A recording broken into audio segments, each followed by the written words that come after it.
안녕하세요. 조널마킹입니다. 레알 마드리드가 벤제마의 해트트릭에 힘입어 1차전 결과를 뒤집고 8강 진출에 성공했습니다. 파리는 음바페의 전반 득점을 지키지 못했고 패배했는데요.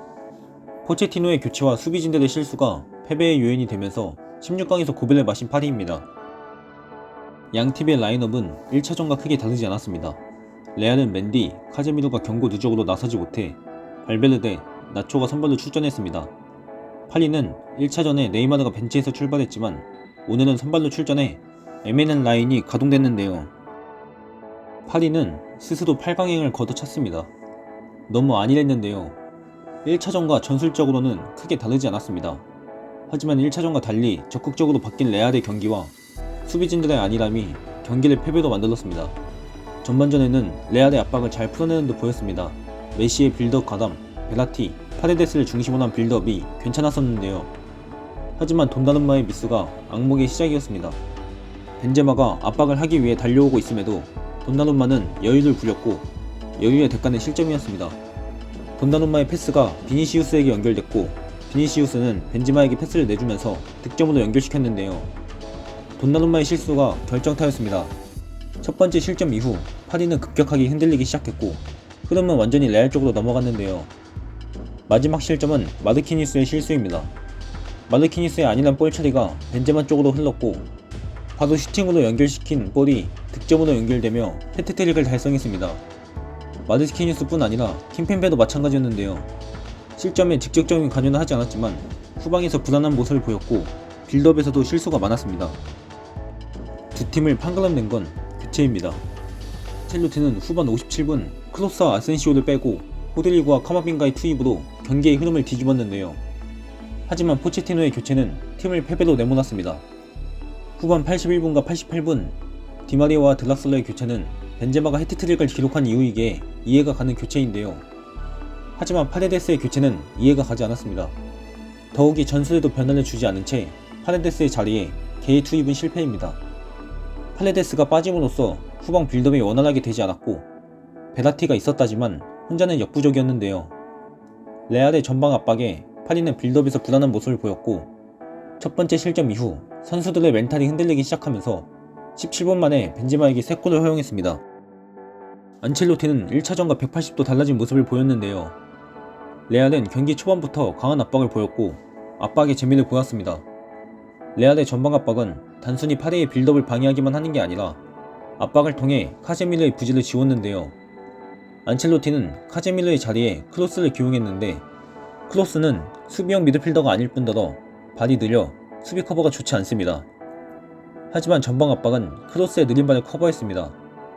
선수들이 전방에서부터 파리의 빌드업을 방해함과 동시에 전방과 중원에서 먼저 상대를 눌러주기 때문에 크로스에게 가중되는 수비 부담이 줄었습니다. 또한 압박을 통해 선제 득점도 만들어냈고 득점 이후 경기의 흐름까지 가져왔는데요. 포체티노와 달리 교체를 통한 전술 변화로 팀을 승리로 이끈 안첼로티입니다. 안첼로티는 후반 57분 비교적 빠른 시간에 크로스와 아센시오를 빼고 호드리그와 카마빈가를 투입하면서 승부를 띄웠는데요. 두 선수의 교체 투입은 즉각적으로 효과를 가져왔습니다. 압박을 통해 크로스의 수비 가담은 줄었지만 기동력이 떨어지는 건 어쩔 수 없었습니다. 모드리치는 나이에 무색하게 넓은 활동량을 보여줬고 발베르데 역시 빠른 기동성을 보여줬지만 크로스는 경기 템포를 따라가는데 힘겨운 모습을 보였는데요. 이에 안첼로티는 카마빈가를 투입해 중원의 기동력을 더했고 카마빈가의 투입으로 중원 싸움에서 우위를 가져가기 시작한 레알입니다. 중원 싸움에서의 우위를 가져와 경기의 흐름도 레알에 넘어오기 시작했고 첫 번째 득점과 함께 흐름을 아예 가져온 레알입니다. 호드리그의 교체 투입도 효과를 보았습니다. 레알은 비니시우스가 위치한 좌측 공격은 활발한 모습을 보였지만 아센시오, 카르바알이 위치한 우측은 별다른 공격을 보이지 못했습니다. 레알의 우측 공격을 보면 아센시오가 프리한 움직임을 가져가면서 오른쪽 윙포워드임에도 좌측 공격에 관여하는 모습을 보였는데요. 또한 중앙 지향적인 움직임을 가져가 우측보단 중앙에 위치했습니다. 이때 카르바알이 높은 위치까지 전진해 폭을 벌린 형태로 측면 공격을 이끌었습니다. 하지만 카르바알의 킥, 패스는 날카롭지 못했고 카르바알을 돕는 선수도 거의 없었습니다. 아센시오, 때로는 발베르데가 공격에 가담해줬지만 위협적인 모습을 보이진 못했는데요. 호드리그 투입은 레알의 우측 공격을 활성화시켰습니다. 호드리그는 아센시오와는 달리 직선적인 움직임을 가져가면서 우측 공격의 중심이 되었는데요. 또한 벤제마가 전반과 달리 후반전에는 우측으로 빠지는 움직임을 많이 가져가면서 우측 공격에 도움을 주었고, 모드리치, 발벨레드까지 관여하면서 우측을 활성화시켰습니다. 안첼로티는 호드리그 투입이 10분이 채 지나지 않은 시점 카르바를 빼고 바스케이스를 투입했는데, 바스케이스는 보다 수비적인 스탠스를 많이 취하면서 수비에 도움을 주었습니다. 음바페와 맞닿아 있는 우측이기에 카르바의 역할은 호드리고가 맡고 바스케스를 수비에 집중시키면서 밸런스를 맞췄는데요. 호드리고가 고립되지 않게 미드필더의 가담과 벤제마의 관여로 우측 공격을 살아나게 하면서 레알의 공격도 날카로워졌습니다. 오늘 경기는 벤제마로 정리할 수 있습니다. 전반전에는 잠잠했던 벤제마지만 후반전 17분 만에 해트트릭을 달성하며 대역전극을 이끌었는데요.